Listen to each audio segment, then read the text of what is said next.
Assalamualaikum warahmatullahi wabarakatuh. Waalaikumsalam warahmatullahi wabarakatuh. Innalillahi wa inna ilaihi rajiun. Dua baleh cawan di kakak dipilih barang di hati. Hidup di dunia indaklah kakak, indakkan tahu akatumat. Rumah sudah janjang bau kia buatan tukang nan usali.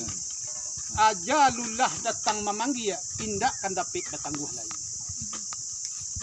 Jatuh sahalai daun tobi, daun malayang ate dunia.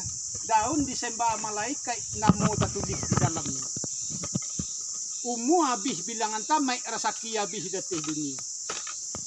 Mangko tumbuhlah sakit ngilupan yang dibakeh orang tua kita. Lah dimintakan tawa dengan jampi, lah di jalang pandai 2-3. Tawa nanindak menyawali, jampi nanindak merubahkan, pandai nanti ado bakuaso.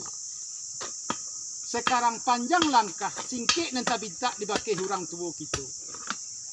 Mangko telah berpulang ke rahmatullah di hari nan namai baik sehari nang.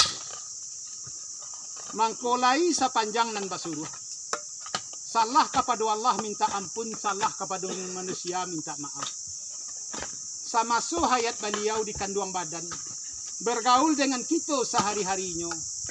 Tentu ada mempunyai khilaf je khilafat atau salah je kesalahan. Walaupun disengaja, walaupun tidak disengaja. Atau utang piutang. Diutang ameh nama tayi, diutang perak nama bilang, utang mulut sorong lompek. Kakuk tangan langkah kaki sado membari beliau menujukan jalan kampung ke akhirat. Ahli waris memintakan reda jemaah kepada kita nama sama.